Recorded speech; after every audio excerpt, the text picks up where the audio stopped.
নির্বাচন কবে তা নিয়ে সরকার সময়সীমা দিলেও বিএনপি সহ কিছু রাজনৈতিক দল দ্রুত ভোটের দাবি জানিয়ে আসছে।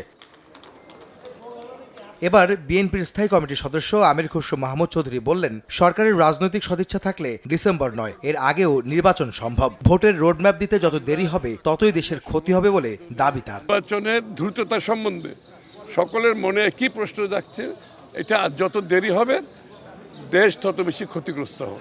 নির্বাচন তো জুন মাসের মধ্যে সম্ভব। নির্বাচন কমিশন যেটা বলছে, তারা তো তাদের প্রস্তুতি সম্বন্ধে কোনো সন্দেহ তো কেউ প্রকাশ করছে না।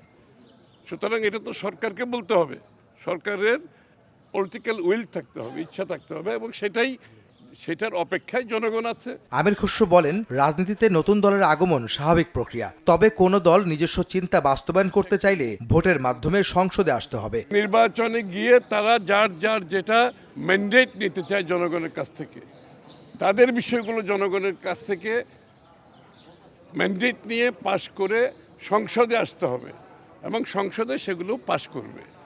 সুতরাং সবচেয়ে বড় কথা হচ্ছে সবার অধিকার আছে তাদের কথাগুলো বলার। এর আগে নবনির্বাচিত কর আইনজীবী নেতাদের সঙ্গে নিয়ে সাবেক রাষ্ট্রপতি বিএনপির প্রতিষ্ঠাতা জিয়াউর রহমানের সমাধিতে শ্রদ্ধা নিবেদন করেন আমির খসরু মাহমুদ চৌধুরী। এ সময় জিয়াউর রহমানের রুহের মাগফিরাত কামনায় মোনাজাত করেন তারা। আহমেদ সালেহীন, সময় সংবাদ, ঢাকা।